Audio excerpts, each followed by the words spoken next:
بسم اللہ الرحمن الرحیم نحمده ونصلی ونسلم علی رسولہ الکریم اما بعد الاشباح والنظائر میں کتاب الصلح کا درس شروع ہو رہا ہے۔ کتاب الصلح میں فریقین کے درمیان کوئی نزاع ہو تو کسی چیز پر معاملے کو ختم کرنا، اسی کو صلح کہتے ہیں۔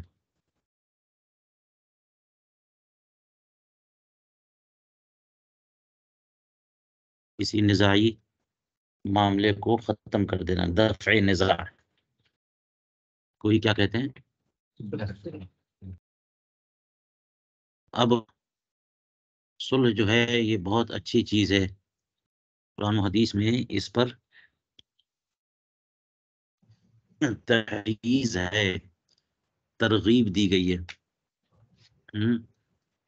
والصلح خیر فرمایا کہ صلح بہرحال بہتر ہے۔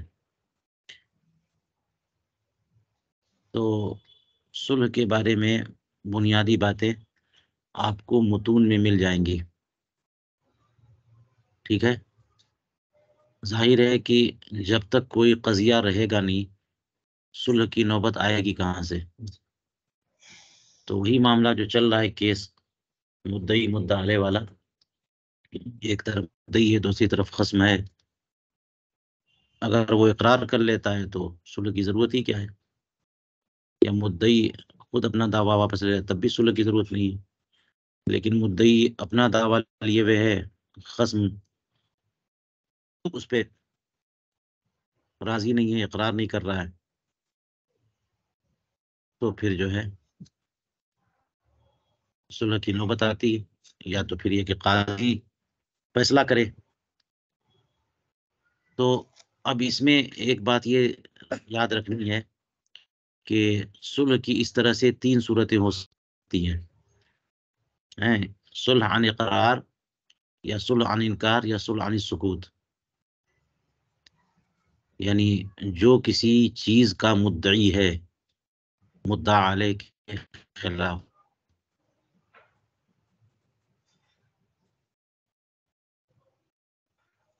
تو تمہارا دعویٰ میرے خلاف ہو گیا،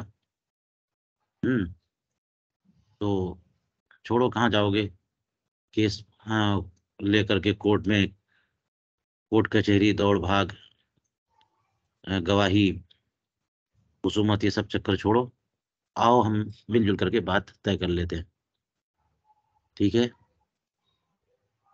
تو اپنی تقریر میں کہا کرتے تھے کہ اسٹیج سے لے کر پنڈال کے آخری کونے تک، اور پنڈال کے آخری کونے سے درگاہ تک، اور درگاہ شریف سے لے کر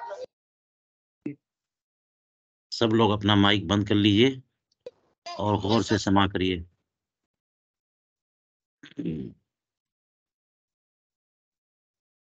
تو وہ اقرار کر رہا ہے، اور یا پھر یہ کہ مدعا علیہ انکار کر رہا ہے، اور تیسری صورت یہ ہے کہ نہ اقرار نہ انکار، تو صلح عن السکوت، یا صلح عن الاقرار، یا صلح عن الانکار، ٹھیک ہے۔ تو صلح عن اقرار جو ہے یہ بے ہے، صلح عن اقرار کہ بندے کو اقرار ہے کہ ہاں یہ چیز ہے، اور آپ چھوڑیے اس کو، آئیے صلح کر لیتے ہیں، وہ ادا نہیں کر پاؤں گا کسی بھی وجہ سے، تو اس کو کیا بولتے ہیں؟ صلح عن الاقرار جو ہے وہ بیع کے حکم میں ہے، اور صلح عن الانکار یا صلح عن السکوت، یعنی مدعی نے مدعا علیہ پر کچھ دعویٰ کیا، مدعا علیہ انکار کر رہا ہے کہ نہیں بالکل یہ غلط بات ہے، آپ کا میرے اوپر کچھ آتا نہیں ہے، اور یا پھر یہ کہ وہ خاموش ہے، بھی کچھ کہا ہی نہیں اس نے۔ ان دونوں صورتوں میں اگر صلح کی بات چلتی ہے، وہ تیار ہو جاتا ہے، تو یہ بیع کے حکم میں نہیں ہے، بلکہ یہ دفع خصومت کے لیے یہ اقدام وہ کر رہا ہے، اور اس کو افتداء للیمین کہتے ہیں۔ کیا؟ وہ یمین کا فدیہ دے رہا ہے، کیونکہ وہ ہے مدعا علیہ، مدعی نے دعویٰ کر دیا اس پر، تو مدعی بینہ پیش کرے گا، اور نہیں پیش کر سکا تو مدعا علیہ حلف لے گا.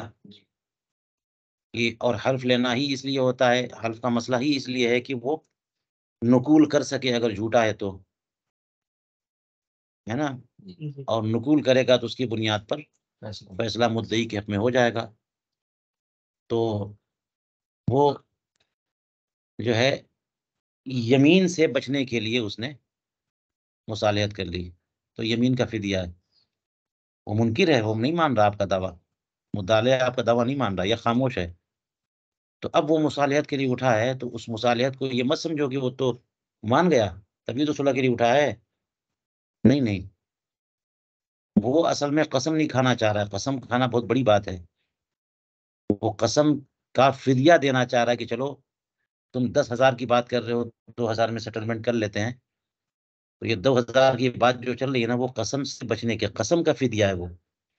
وہ مصیبت ٹالنا ہے، دفع خصومت ہے. وہ کیا ہے؟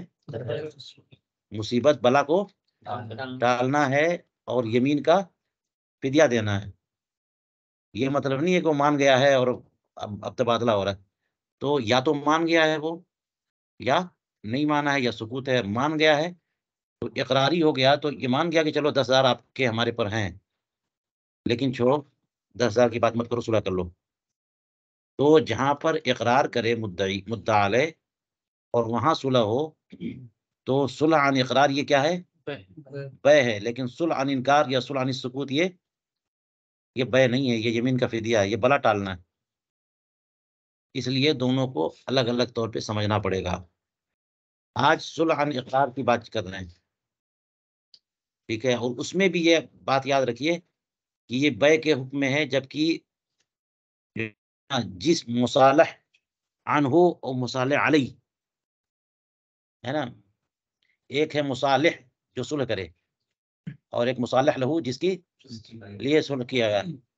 اور مصالح عنہ، ہاں، جو دعویٰ تھا، جو 10,000 کا دعویٰ ہے یا ایک زمین کا دعویٰ ہے، تو اس کے متعلق صلح کرے اس چیز سے کہ چھوڑو پوری زمین 10,000 پہ بات کر لو. 10,000 کا دعویٰ 2,000 پہ سیٹ کر لیتے ہیں، دفعہ دفعہ کرو کام، ٹھیک ہے. تو مصالح علیہ اس چیز پہ صلح ہوئی ہے کہ اتنا دے دو تو کام ختم، معاملہ ختم کر دیتے ہیں. تو وہ کیا ہوگی؟ مصالح علیہ، ٹھیک ہے. تو اس میں مصالح علیہ اور مصالح عنہ، یہ دونوں اگر مال ہے تو یہ بے ہے. دونوں کیا ہے؟ مال ہے تو یعنی دعویٰ تھا زمین کا اور طے ہوا کہ چھوڑو زمین نہیں، مان گیا تمہاری زمین میرے ذمے ہے، یا میری، ہاں چھوڑو پیسے لے لو، تمہاری زمین کی قیمت 1,00,000 روپے ہے، 5,000 10,000 50,000 لے لو. تو دونوں طرف مال ہے نا، تو یہ کس حکم میں ہے؟ اور اگر ایک طرف مال اور ایک طرف نفع ہے تو اجارے کے حکم میں. مان گیا کہ یہ مکان، آپ دعویٰ کر رہے ہو کہ یہ مکان میرا ہے جس میں ہوں، آپ کہہ رہے ہو میرا ہے، تو چلو ٹھیک ہے آپ ہی کا مکان ہے، لیکن میں جاؤں گا کہاں؟ میں کیا کروں گا؟ آپ چھوڑو، آپ جو ہے نا وہ اس سے منفعت حاصل کر لو. آپ جو ہے نا اس میں سال بھر کی سکون اختیار کر لو، سال بھر رہ لو. تو یہ نفع ہو گیا نا اجارے کی طرح. تو یہ اجارے کے حکم ہے، ایک طرف مال ہے دوسری طرف نفع ہے، منفعت ہے، تو اجارے کا. اور یہ بتانے کا مقصد یہ کہ جہاں پہ بے کے حکم میں ہے وہاں بے کیا کام چلیں گے، اور جہاں پہ اجارے کے حکم میں ہے وہ اجارے کیا کام چلیں گے، ٹھیک ہے. اور جہاں یہ نہ بے کے حکم میں ہے نہ اجارے کے حکم میں ہے، یہاں دونوں کام نہیں چلیں گے، وہاں تو فدیہ یمین کا. یہ بنیادی باتیں یاد رکھنے کی ہیں. اب دیکھیے کہہ رہے ہیں الصلح عن اقرار بیع، یہ تو بات سمجھا چکا نا میں. صلح اگر اقرار سے ہے تو کیا ہے وہ؟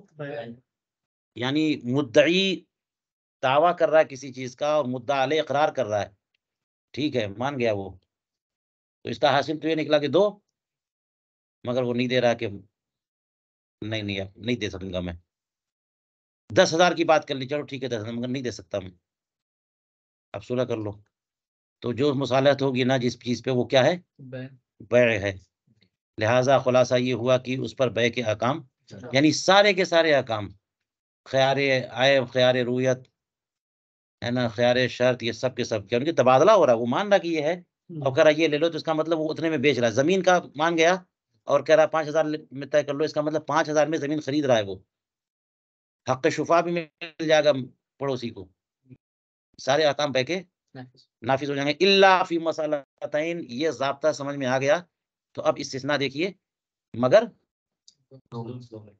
2 مسئلوں میں صلح عن اقرار بے نہیں ہے، ٹھیک ہے، کما فی المستصفی، پہلا مسئلہ کیا ہے؟ الاولی ما اذا صالح من الدین على عبد وقبضه ليس له ان يبيعه مرابحة بلا بیان، پہلا مسئلہ یہ ہے کہ جب دین سے کسی دین سے صلح عبد پر کرے اور عبد پر قبضہ بھی کر لے، صلح کس سے کیا؟ دین سے، دین کا دعویٰ تھا مدعی کا اور مدعا علیہ نے اقرار بھی کیا کہ ہاں یہ دین ہے، اور اب جو ہے وہ مصالحت ہوئی غلام پر کہ ٹھیک ہے غلام آپ لے لو اور دین چھوڑ دو، تو غلام پر مصالحت ہو گئی، وقبضہ، اور مدعی نے غلام پر قبضہ کر لیا، مدعا علیہ کے غلام پر مدعی نے قبضہ کر لیا، تو یہ بے ہے نا، لیکن کہنے لیس لہ ان یبیعہ مرابحۃ، اگر بے ہے تو بے کے تمام احکام جاری ہونے چاہیے نا، تو بے کا حکم تو ایک یہ بھی ہے کہ جو بے ہوتی ہے وہ 4 طرح کی بے آپ نے بیان کی اور پڑھ لی، یہ مرابحتاً بے ہو سمن کے اعتبار سے کہ سمن اول پر کچھ اضافے کے ساتھ بے کریں تو یہ بے مرابحہ ہے نا، لیکن کہتے ہیں کہ یہاں پہ بے مرابحہ نہیں کر سکتا ہوں، کہاں پھر بے کا حکم ہوا؟ ہر بے کا کوئی بھی سامان آپ خریدو تو میں مرابحہ کر سکتے ہیں، تولیہ کر سکتے ہیں، مطلق کر سکتے ہیں، جو چاہے کریں، مال آپ کا ہے، اتنے میں یہ مال پڑا تھا مجھے میں 10 روپیہ رکھ کے بیچ رہا ہوں آپ کو، بے مرابحہ کر سکتے ہیں، لیکن یہاں پر دین سے صلح کسی غلام پر ہوئی ہے تو یہ دین سے صلح ہوئی، عین سے نہیں، اور یہ صلح ایسی ہو گئی غلام پر قبضہ بھی کر لیا، تو اس لیے یہاں پر بتانا پڑے گا کہ یہ مصالحت کے ذریعے میرے پاس غلام آیا ہے، تو وہ اسے بیچ نہیں سکتا مرابحتاً بلا بیان، بغیر بیان کیے ہوئے کہ یہ خرید کر کے میں نے غلام خریدا نہیں ہے، کیونکہ مرابحہ میں کیا ہوتا ہے؟ مرابحہ میں بتانا پڑتا ہے کہ میں نے خریدا ہے، بھائی مطلق میں تو کوئی مسئلہ ہی نہیں، آپ سامان بیچ رہے ہیں جتنے میں ہو جائے، لیکن مرابحہ میں بتانا پڑے گا کہ اتنا میں یہ میں نے خریدی یا اتنے میں مجھے کوئی چیز پڑی ہے، تمام اخراجات و صرفے کے ساتھ، اور یہ تو معاملہ ہے نہیں، یہ تو صلح کے ذریعے پہنچی غلام پہنچا ہے، تو اس لیے آپ بتاؤ کہ یہ صلح کس طور پر ہے، اس سے سمجھ میں آیا کہ صلح عن اقرار کے باوجود یہاں پر یہ بے نہیں ہے، ورنہ مرابحتاً بے جائز ہوتی نا۔ الثانیہ، دوسرا مسئلہ، لو تصادقا على ان لا دینا بطل الصلح وفی الشراء بالدین لا، اگر یہ دونوں کے دونوں اس بات پر ہیں ایک دوسرے کی تصدیق کریں کہ لا دینا کی دین کچھ نہیں تھا، تو صلح باطل ہو جائے گی، یہ دین جو ہے نا کے متعلق صلح ہوئی کسی عین پر یا پیسے پر، کسی چیز پر، تو جب صلح ہو گئی تو یہاں پہ تو یہ بھی بے ہے، اور جب بے ہے تو بے کے احکام جاری ہوں گے. لیکن یوں کر لیجئے کہ دین سے متعلق جو مسئلہ تھا، کسی عین پر صلح ہو گئی، پیسے پر صلح، کسی مال پر صلح ہو گئی، اور صلح کے بعد دونوں نے یہ ایک دوسرے کی تصدیق کی کہ دین تو تھا ہی نہیں، دین تو جب دین تھا ہی نہیں تو صلح جو ہے رفع نزاع کا نام ہے نا. اور جب دونوں ایک دوسرے کی تصدیق اور طے کر رہے ہیں کہ نزاع تھا ہی نہیں، تو پھر صلح کس چیز کی؟ تو صلح بھی گئی. اب یہ مال واپس کرنا پڑے گا. جس چیز پر آپ نے صلح کی ہے، صلح باطل، تو یہ کیا ہے؟ واپس کرنا پڑے گا. لیکن خریداری میں یہ نہیں ہوتا. وفی الشراء بالدین لا، اور دین کے بدلے میں شراء اگر ہو تو وہاں پر جو ہے نا شراء باطل نہیں ہے. مثال طور پر زید دعویٰ کیا کہ میرا تمہارے اوپر جو ہے نا 1000 روپے میرے قرض ہیں، دین ہے، سمن کا بدل یا کسی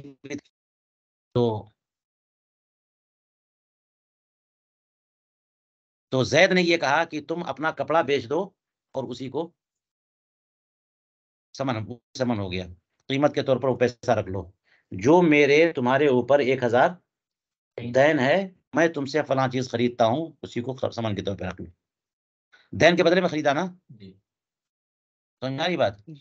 مصالحت کی بات نہیں ہے، دین کی بات ہے. دین کے بدلے میں خریدنا. جو پیسے میرے تمہارے پاس ڈیو ہیں،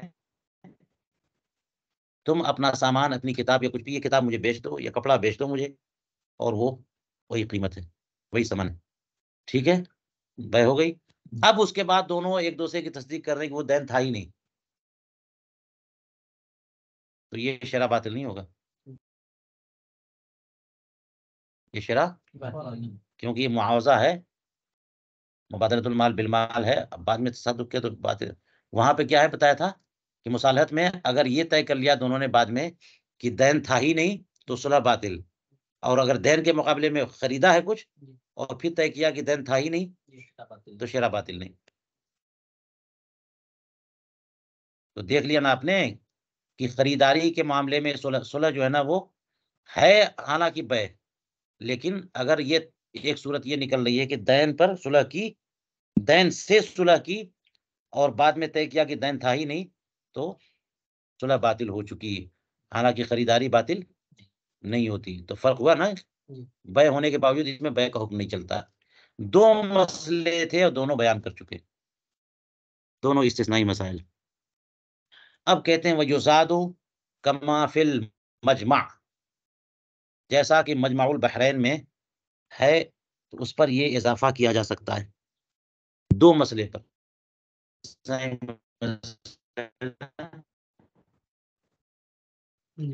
عَلَى صُوفِهَا يَجُزُّهُ يُجِيزُهُ ابو یوسف رحمہ اللہ محمد رحمہ اللہ والمنع روایت. وہ کیا مسئلہ ہے کہ اگر مصالح نے مصالح لہو سے جو ہے وہ صلح کر لی بکری سے متعلق، کس بات پر؟ جس چیز پر؟ اس کے اون پر. بھیڑ جو ہے نا، بھیڑ کے اون ہوتے ہیں نا، کہ وہ اسے کاٹ لے، ہے نا، مصالح لہو جو ہے وہ کاٹ لے. تو امام ابو یوسف اس کو جائز قرار دیتے ہیں، امام محمد منع کرتے ہیں. یعنی مدعی زید ہے اور مدعا بھیڑ بکریاں تمہارے پاس ہیں، وہ سب میری ہیں، وہ تمہاری نہیں ہے. وہ تو اس کی ماں تھی، وہ جو ہے میری بکری تھی، اس نے بچے دیے ہیں، تو سب کس کے ہوئے؟ سب میرے ہوئے. جتنے بھیڑ بکریاں سب ہیں تمہارے قبضے میں ہیں. تو مدعی نے دعویٰ کیا، اب وہ اقرار بھی کر رہا ہے اور وہ کہہ رہا ہے کہ صلح کر لیجیے. کیا کر لیے؟ صلح کس پہ؟ اون پر. کہ وہ جو بھیڑ بکریاں ہیں نا سارے کے اون کاٹ کر کے رکھ لیجیے. بکری میرے پاس چھوڑ دیجیے سارے بھیڑ بکرے اور اون آپ لے. بڑی قیمتی چیز ہے وہ, بہت قیمتی ہے. حالانکہ یہ مسئلہ فقہ کا ہے کہ اون کی بے جبکہ بھیڑ کے بدن پر ہو درست نہیں ہے جب تک کہ کاٹ کے اس کو الگ نہ کر لیا جائے, کیونکہ یہ باعث نزاع بن سکتا ہے کہ طے کیا کہ ایک بکری کی اونٹ کتنے میں, ایک بھیڑ کا اونٹ اتنے میں, اور جب کاٹنے کی نوبت آئی تو کہا ذرا اوپر سے کاٹا, اس نے نہیں جڑ سے کاٹو, تو نہیں تھوڑا چھوڑنا پڑے گا, بیکار لگے گا. اس طرح سے نزاع ہو سکتا ہے.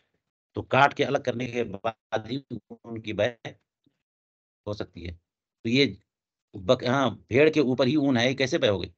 اسی لیے کہا یجزہ ہے. کیسے مصالحت ہو رہی ہے؟ کہ اس کے متعلق صلح تم کر لو اس کے اون پر کاٹ کر کے, یعنی جب معاملہ کر رہے ہیں اسی مجلس میں یہ کر لیا کہ آپ کاٹ کے الگ کر لو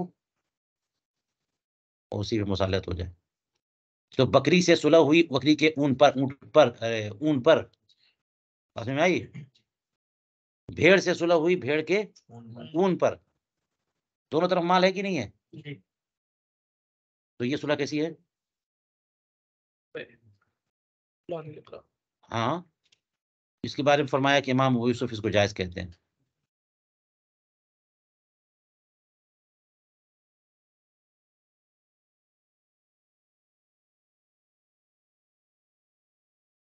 اور امام محمد اسے منع فرماتے ہیں.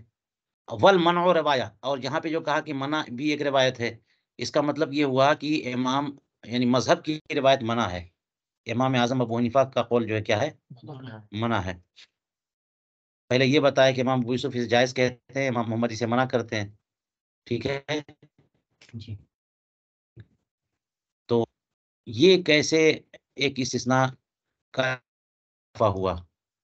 یا تو اگلی والی مثال بڑھائیے تب, اور یا پھر اسی طرح سے کہ دیکھیے امام محمد نے اس سے منع کیا نا, اس کا مطلب بیع نہیں ہے.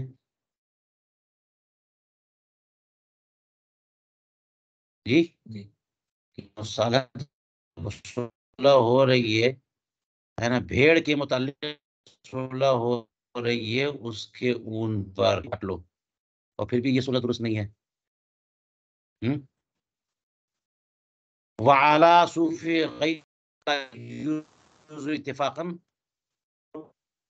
اس کے غیر کے اون پر اگر مصالحت ہوئی یہ تو اتفاق جائز شرح میں ہے. مع ان بیع الصوف علی ظہر الغنم لا یجوز, حالانکہ اون کی بیع ہے نا بھیڑ کی پشت پر یہ جائز نہیں ہے, یہ بتا چکا میں, جب تک کہ کاٹ کے الگ نہ کر لیں. تو اس کا مطلب یہ ہوا کہ یہ عدم جوازی کا قول ہے. اگر بیع کا مسئلہ ہوتا ہے تو پھر عدم جواز کیوں؟ تو کم سے کم دوسرے بھیڑ جو ہیں اس کے ان کے بدلے میں اگر صلح ہو اور یہ بیع کے حکم میں ہو تو بالکل جائز ہونا چاہیے تھے. تب بھی کیا بول دیا انہوں نے؟ جائز نہیں ہے. تو یہ ایک اضافہ ہو سکتا ہے. چلیے, تو یہ پہلا ضابطہ اور اس کے دو مستثنی مسائل اور ایک کا اضافہ. آگے دیکھیے ایک اور ضابطہ, الحق اذا اجلہ صاحبہ فإنہ لا یلزم ولہ الرجوع.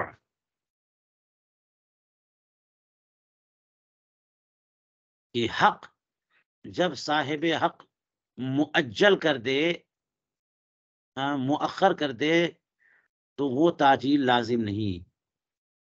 تعجیل اس سلسلے میں ایک بات یہ یاد رکھیے کہ قرض کی تعجیل کبھی بھی لازم نہیں ہوتی. دین کی تعجیل لازم ہو جاتی ہے بعض صورتوں میں, اکثر صورتوں میں, مگر قرض کی تعجیل کہ کسی زید نے بکر کو قرض دیا, پیسے دیے, اور وہ کہہ دیا، اس نے کہہ دیا کہ 1 سال کے بعد دے دینا تم. مقرض نے کہہ دیا 1 سال کے بعد دیں گے. 1 سال کے بعد دینا، کوئی بات نہیں، انسٹالمنٹ میں، تو کل ہی مانگ سکتا ہے وہ. یہ تاجیل لازم نہیں ہے. اس نے کہہ دیا کہ میں ابھی دوں گا نہیں، 1 سال کے بعد دوں گا، یہ راضی ہو گیا، تب بھی لازم نہیں ہے، وہ کل ہی مطالبہ کر سکتا ہے. تو اس لیے قرض کا جو ہے نا میعادی ہونا، اس کا کوئی مطلب ہی نہیں ہے. یہ بات ذہن میں رکھ لیجئے، قرض کا میعادی ہونا، یہ لفظ لوگ بول دیتے ہیں لیکن قرض کبھی میعادی ہوتا ہی نہیں ہے. دین میعادی ہوتے ہیں، جیسے مہر ہے نا، اس طرح سے، لیکن قرض کبھی میعادی نہیں ہوتا، چاہے کتنا بھی اس نے دونوں پارٹی نے طے کر لیا ہو کہ چلو اتنے میں. لیکن دین کے معاملے میں یہ صورت ہوتی ہے کہ اگر دائن نے کوئی اجل دے دی تو وہ لازم ہے اکثر صورتوں میں ہے. اب یہاں پر دین کی بات نہیں ہے بلکہ حق کی بات ہے. تو کہا کہ حق کو صاحب حق اگر معجل کر دے تو یہ تاجیل بھی لازم نہیں ہے. اب لازم نہیں ہونے کا مطلب کیا ہوا کہ وَلَهُ الرُّجُوعُ، اس تاجیل سے رجوع کر سکتا ہے. یعنی ٹھیک ہے، وہ ایک طرح سے تم کو آسانی دے رہا ہے کہ آپ ادا نہیں کر پا رہے ہو، چلو 1 سال کے بعد دے دینا، 1 مہینے کے بعد دے دینا. تو لازم نہیں ہے کا مطلب یہ نہیں کہ عدم تاجیل بھی لازم ہے.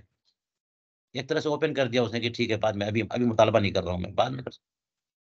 لیکن اگر وہ تاجیل کر دیتا ہے، معجل کر دیتا ہے، تو وہ تاجیل لازم نہیں ہے، وہ جب چاہے کیا کر سکتا ہے، رجوع کر سکتا ہے. فی ثلاث مسائل، 3 مسئلے بتائے ہیں کہ 3 مسئلوں میں حق کی تاجیل کے باوجود تاجیل لازم نہیں ہے اور وہ تاجیل سے رجوع کر سکتا ہے صاحب حق. وہ 3 مسائل کیا ہیں؟ فی شفاعت الوالدیہ، یہ تینوں مسائل فتاوی والوالدیہ کی کتاب الشفاء میں مذکور ہے. چلیے، اجل الشفیع المشتری بعد الطلبین للاخذ صح وله الرجوع. جی، شفیع نے مشتری کو ٹائم دے دیا ہے بعد الطلبین، دونوں طلب کے بعد، للاخذ، اخذ کے لیے ٹائم دے دیا کہ ٹھیک ہے، میں تم کو ٹائم دے رہا ہوں، پیسہ میں دے دوں گا جتنے میں تم نے خریدا ہے، اور تم وہ سامان مجھے زمین واپس کر دو، مجھے بیچ دو، اور یہ تو اس کا حق ہو گیا. تو صح، یہ تاجیل اس کے لیے صحیح ہے، وَلَهُ الرجوع، اور اسے حق حاصل ہے کہ رجوع کرے. اچھا، بعد الطلبین کہا کیونکہ شفاء کے لازم ہونے کے لیے یہ حق ایسا ہے کہ فوراً یہ ختم ہو جائے گا اگر یہ سستی کرے گا تو شفیع.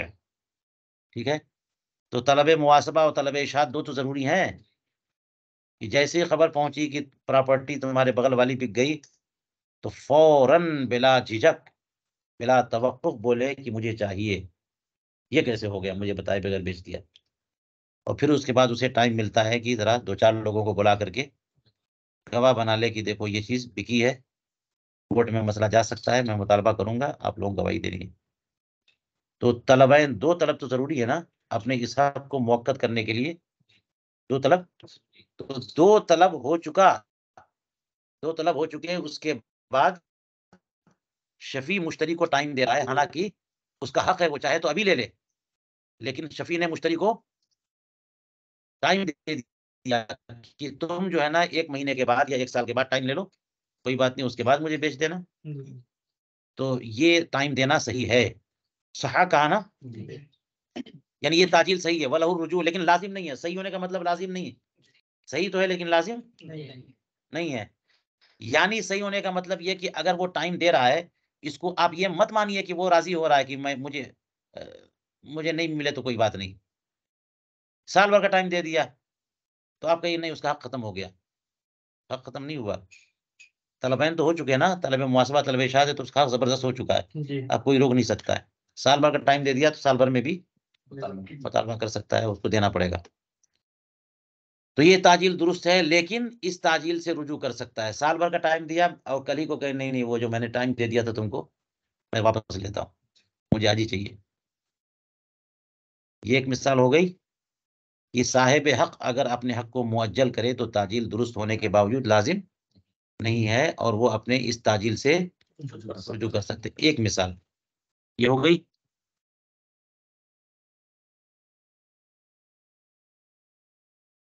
دوسرا مسئلہ دیکھیے.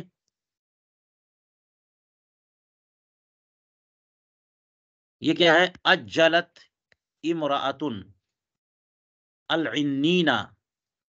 یہ کیا ہے؟ امرأۃ العنینی زوجها بعد الحلول صح ولها الرجوع.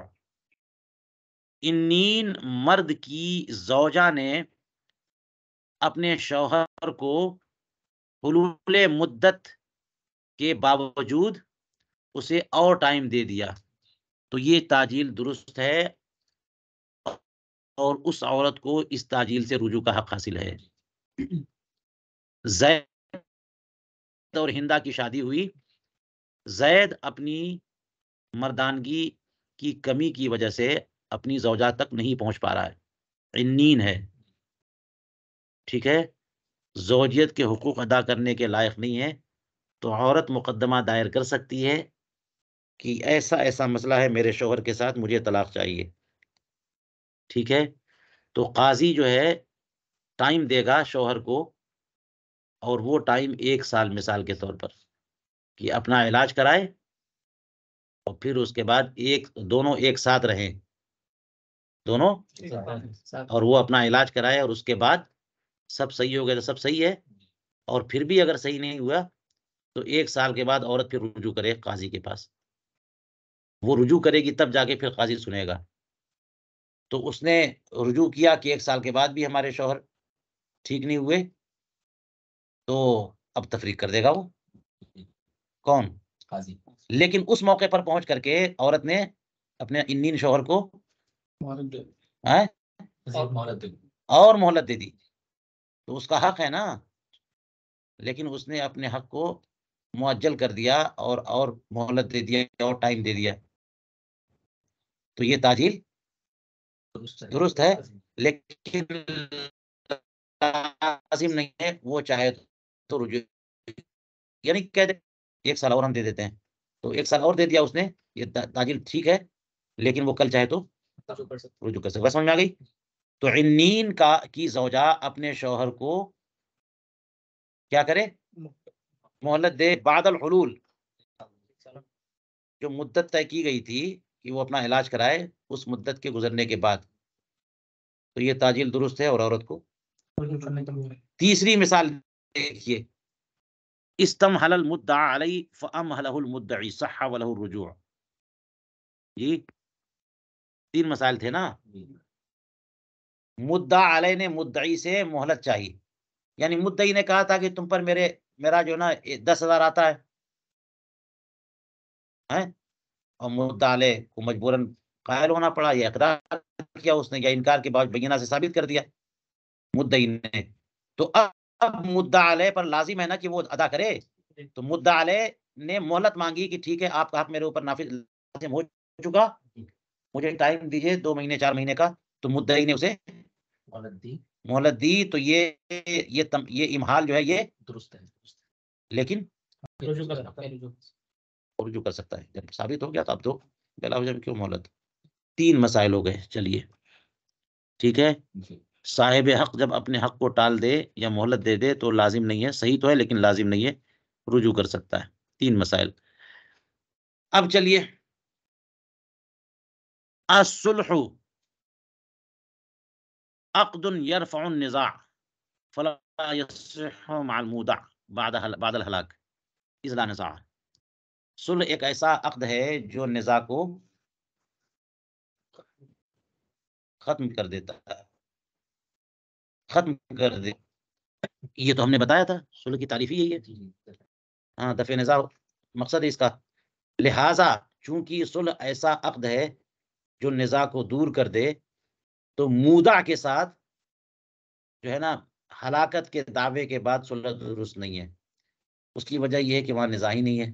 اب یہ مودع اور مودع عین کو ودیت کے طور پہ رکھتا ہے نا. زید نے بکر کے پاس اپنا کوئی سامان رکھا, ٹھیک ہے, تو ودیت بھی من جملہ امانات سے ہے. تو اگر وہ امانت مودع کے پاس ودیت ہلاک ہو جائے تو وہ ضامن نہیں ہے مودع، لیکن اگر ہلاک کر دے تو ضامن ہے. تو مودع بکسر الدال، اس نے مودع سے کہا بفتح الدال کہ لاؤ میری ودیعت لاؤ. تو اس نے کہا کہاں سے لایا، وہ تو چوری ہو گیا، برباد ہو گیا، ختم ہو گیا. تو اب یہ نہیں کہہ سکتا کہ جھوٹ بول رہے ہو. یہیں تو خالی اس کا ایک ہی جملہ سب ختم کر دے گا معاملہ. اس نے کہہ دیا کہ وہ ہلاک ہو گیا، تو اس پہ تاوان ہی نہیں ہے، ذمہ داری کچھ دعویٰ کر ہی نہیں سکتا، تو نظام وہیں سے ختم. ٹھیک ہے، لہذا مودع کے ساتھ صلح نہیں ہو سکتی. یہ کہے کہ نہیں نہیں ہے تو پھر مجھ سے مطالبہ کر رہے، چلے 100 روپے لے لو، یہ غلط ہے نا، کیونکہ صلح کا مقصد دفع نزاع ہے. اور یہاں تو جب اس نے ہلاکت کا دعویٰ کر دیا تو نزاع ختم. اگر استہلاک کی بات آتی تو پھر نزاع کی صورت باقی تھی کہ تم نے جان بوجھ کے ہلاک کیا ہے. تو وہی کہہ رہے ہیں کہ فلا یصح، تو صلح درست نہیں ہے مودع کے ساتھ بعد دعوی ہلاکت کا دعویٰ مودع نے کر دیا کہ وہ چیز ضائع ہو گئی ہے، تو پھر جو ہے نا صلح درست اس لا نزاع، کیونکہ نزاع ختم. وَيَصِحُ بعد حلف المدعى علیہ رفعا للنزاع بإقامة البینہ، اور مدعا علیہ کے حلف کے بعد درست ہے. اچھا، وجہ یہی ہے نا کہ صلح رفع نزاع کے لیے ہے. صلح کس لیے ہوتی ہے؟ تو نزاع کی اگر کوئی صورت گنجائش ہے وہاں پہ تو صلح کی گنجائش ہے، اور نزاع کی گنجائش نہیں ہے تو صلح کی بھی گنجائش نہیں ہے. ایک صورت آپ نے دیکھ لی کہ نزاع کی کوئی گنجائش نہیں ہے. مودع نے جب کہہ دیا کہ چیز ضائع ہو گئی تو مودع دعویٰ تھوڑی کر پائے گا، تم نے رکھا ہی کیوں تھا اس آدمی کے پاس، اور واقعتاً وہ چیز ضائع ہو گئی تو کہاں سے زبردستی دے گا وہ. پھر دنیا میں کوئی کسی کی ودیعت نہیں رکھے گا. ودیعت رکھنا تو تبرع ہے، تمہاری بھلائی کے لیے رکھ کے آدمی پھنس جائے گا ہے. تو پھر تم نے اپنے پاس کیوں نہیں رکھا؟ تمہارے پاس بھی وہ چیز ضائع ہو سکتی تھی، اس لیے میرے پاس رکھا، اور میرے پاس بھی ضائع ہو گئی.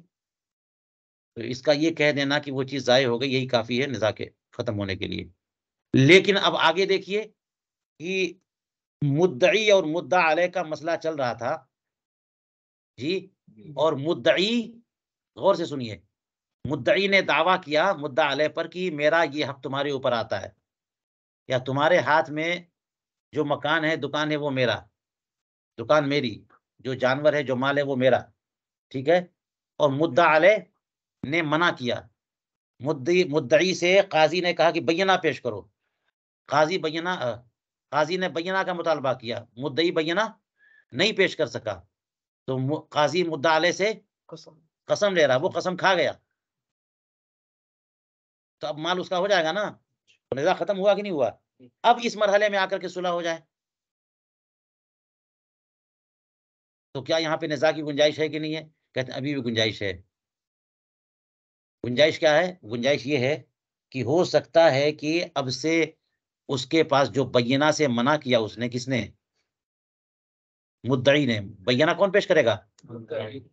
جب قاضی نے مدعی سے کہا کہ بینہ پیش کرو، حلف کی نوبت تبھی آتی ہے نا. کب؟ جب بینہ نہیں ہے. تو بینہ نہیں دے سکا تو حلف کی نوبت آئی، حلف لے لیا اس نے. اب اس کے بعد کبھی کبھی ایسا ہوتا ہے کہ بینہ وقت پہ موجود نہیں ہے، ہمارے گواہ شہر سے غائب ہیں، گئے ہوئے سفر پہ، آپ انہیں سے حلف لے لیجیے، اور حلف لے لیا اس نے. اب اس کے بعد جو ہے نا دوسرے دن اس کے بینہ آ گئے، دو گواہ ہے، تو یہ تو مدعی ہے، اس کو حق نہیں ہے کہ بینہ پیش کرے، بالکل حق ہے. تو حلف مدعا علیہ کے باوجود نزاع کی صورت باقی ہے کہ نہیں ہے؟ بتائیے. اس ٹائم بینہ پیش نہیں کر سکتا تھا کسی مجبوری سے، تو اس نے کہہ دیا تھا کہ ان سے قسم لے لیجیے، قسم لے لیا، معاملہ ختم. لیکن پھر کل کو جو ہے نا وہ کہہ دے کہ نہیں ہمارے پاس بینہ اس ٹائم نہیں تھا، لیکن سب ہمارے گواہ آ گئے، موجود ہیں، ہم گواہ پیش کرنا چاہتے ہیں. تو جب بھی اقامت بینہ کرے گا تو معاملہ اس کا ہوگا کہ نہیں ہوگا؟ تو نزاع کی صورت مدعا علیہ کے حلف کے بعد بھی نزاع کی صورت ہے کہ نہیں ہے؟ لہٰذا مدعا علیہ کے حلف کے بعد بھی مصالحت ہو سکتی ہے، وہی تو کہہ رہے ہیں. وَيَصِحُ بَعْدَ حَلْفِ الْمُدَّعَى عَلَيْهِ، مدعا علیہ کے حلف کے بعد بھی صلح درست ہے. کیوں؟ مدعا علیہ نے جب حلف لے لیا تو اب کہاں نزاع؟ اقامت بینہ کے ذریعے نزاع جو ہے کہ نزاع ابھی بھی جاگ سکتا ہے، اور اقامت بینہ جب کرے گا مدعی، ہاں، تو اس لیے کہتے ہیں کہ اس نزاع کو دور کرنے کے لیے جو اقامت بینہ کے ذریعے ہو. وَلَوْ بَرْهَنَ الْمُدَّعِي بَعْدَهُ عَلَى أَصْلِ الدَّعْوَى لَمْ يُقْبَلْ. ہاں، اور اگر مدعی صلح کے بعد اصل دعویٰ پر بینہ پیش کرے تو لم یقبل.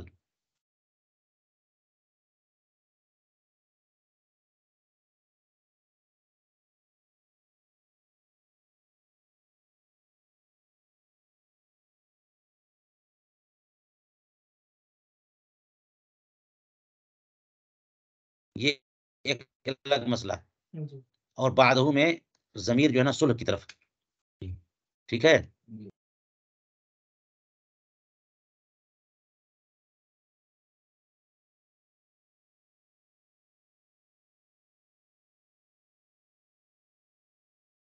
اور انہوں نے کہ دعا علیہ کی حلف کے بعد بھی صلح درست ہو سکتی ہے. یہ مطلب نہیں ہے کہ اقامت بینہ کر دے گا پھر صلح ہوگی. وہ تو اقامت بینہ کر دے گا تو حق ثابت ہو جائے گا تو صلح تو ہو ہی سکتی ہے. لیکن ایک نزاع کی صورت بتائیے کہ ابھی بھی نزاع کی صورت موجود ہے، اور مدعا والی صورت میں نزاع کی کوئی صورت موجود نہیں تھی، اس لیے وہاں پہ صلح نہیں ہو سکتی. اور یہاں پہ پھر دیکھیے کہ مدعی اور مدعا علیہ میں صلح ہو چکی. اب جب صلح ہو چکی، صلح کے بعد اگر مدعی اصل دعویٰ پر بینہ پیش کرے تو اب یہ بینہ قبول نہیں کریں گے. اب یہ بینہ کیونکہ مصالحت تو ہو چکی. وَلَوْ بَرْهَنَ الْمُدَّعِي بَعْدَهُ، صلح کے بعد اگر مدعی بینہ پیش کرے اعلیٰ اصل دعویٰ، اصل دعویٰ پر، لم یقبل، تو اسے قبول نہیں کریں گے. الا فی صلح الوصی عن مال الیتیم علی انکار. اب یہاں پر دیکھیے استثناء، یعنی گویا یہ بیان کیا جو ایک لمبا ضابطہ ہے، اور اب یہاں پر اس کا استثناء کہ ایک صورت ہے کہ اس میں مدعی صلح کے بعد اگر بینہ پیش کرے تو بھی اس کا بینہ قبول کریں گے. الا فی صلح السبی، صلح الوصی عن مال الیتیم علی انکار، کہ وصی صلح کرے یتیم کے مال کے متعلق جبکہ وہ انکار کر رہا تھا. اذا صالح علی بعضہ، اور وصی نے صلح کس پر کیا؟ بعض مال پر. ثم وجد البینہ فانہا تقبل، پھر یتیم کے مدعی یا وکیل کو بینہ مل گیا تو یہ بینہ پیش کرے گا تو قبول ہو جائے گا. ابھی آپ نے سنا نا کہ بینہ قبول نہیں ہے، مدعی صلح کے بعد بینہ قبول پیش کرے تو، لیکن بات اگر یتیم کی آ جائے تو یتیم کا معاملہ الگ ہوتا ہے نا، کہ اس میں وہ سارے تصرفات نہیں مانے جاتے جو یتیم کے حق میں نقصان دہ ہوں. حالانکہ وہی یتیم بڑا ہو کر کے جو چاہے تصرف کرے اپنے خلاف، اپنے مفید یا مضر، سارے کے سارے تصرفات مانے جائیں گے. لیکن یتیم کی یتیمی میں اس کا وصی بھی اگر کوئی ایسا تصرف کرتا ہے جو اس کے لیے نقصان دہ ہو تو یہ تصرف بھی نہیں مانا جاتا. تو اسی کی صورت ایک یہ لے لیجئے کہ وصی زید نے اپنے یتیم بچوں کے لیے مال چھوڑا ہے اور بکر کو وصی بنا دیا، بکر کو وصی بنا دیا کہ وہ سب مال اس پہ خرچ کرتے رہو، دیکھتے رہو، اور جب وہ رشد کے عمر کو پہنچے تو دے دینا. تو لوگوں نے مقدمہ کر دیا اس وصی پر کہ یہ سب کھا گیا، مال یتیموں کا مال کیا کر گیا؟ کھا گیا. اور یہ انکار کر رہا ہے، ہرگز نہیں، میں نے تو سب دے دیا، میں نے کچھ ضائع نہیں کیا. تو اب اس انکار پر کون وصی مصالحت کر رہا ہے؟ یہ مصالحت کیسی ہے؟ علی انکار. تو بات یہ تھی کہ لوگوں نے اگر دعویٰ کیا وصی پر کہ 1,00,000 روپیہ میت نے چھوڑا تھا یتیموں کے لیے اور 1,00,000 کا پتہ ہی نہیں ہے، یتیم کا وصی کیا بول رہا ہے کہ نہیں ایسی کوئی بات نہیں ہے، میرے اوپر 1,00,000 نہیں ہے، سب میں نے انہیں کے خرچ کیا ہے، انہیں کے لیے کر دیا میں نے جو کچھ کیا ہے. انکار کر رہا ہے. تو اب یہ جو ہے صلح کر رہا ہے یہ ان لوگوں سے اور وہی عن مال الیتیم، دعویٰ کس کا ہے؟ مال یتیم کا. تو جس مال یتیم کا دعویٰ ہے اس کے بعض پر 1,00,000 کی بات تھی تو 25,000 پہ صلح کر رہا ہے. زمین کی بات تھی تو زمین کے ٹکڑے پہ صلح کر رہا ہے. تو صلح ہو گئی. پھر یتیم کی طرف سے اگر بینہ مل جائے تو اس صلح کے باوجود بینہ پیش کر کے فیصلہ کر لیں گے. یہی کہہ رہے ثم وجد البینہ فإنہا تقبل. یہی بات ہے کہ یہاں پر بینہ قبول کر لیں گے. وَلَوْ بَلَغَ الصَّبِيُّ فَأَقَامَ تقبل. اور اسی کی ایک صورت بتا رہے ہیں کہ یہی بالکل صورت ہو. یہ تو یتیم کی طرف سے میں نے توضیح کرنے میں آپ کے لیے کہہ دیا کہ یتیم کی طرف سے کوئی وکیل، قاضی نے کسی کو، جب وصی ہی غاصب نکلا تو مثال کے طور پر قاضی نے کسی یتیم کی طرف سے کسی کو وکیل بنا دیا یا دوسرا وصی بنا دیا. تو وہ وصی دعویٰ کر رہا ہے پہلے والے وصی پہ، یا وہ وکیل دعویٰ کر رہا ہے پہلے وصی پہ. یتیم تو کچھ کر ہی نہیں سکتا. لیکن اب یہ کہہ رہے ہیں کہ یہی یتیم بڑا ہو کر کے یہ دعویٰ کرے کہ آپ ہمارے وصی تھے اور آپ نے ہم کو ساری چیزیں نہیں دی. تو یہ اگر بینہ رکھتا ہو یتیم تو یہ بینہ پیش کر سکتا ہے. کہ ولو بلغ الصبی فاقامہ، اگر بچہ بالغ ہو جائے اور یہ بینہ قائم کرے تو بینہ بھی ولا طلب یمینہ لا یحلف. اور اگر اس کی لا یحلف، اگر اس کی یمین کا مطالبہ ہو تو اس سے حلف نہیں لیں گے. ہے اس سبھی سے بالغ ہونے کے بعد حلف نہیں. کما فی القنیہ. چلیے یہیں پر روکیے آج.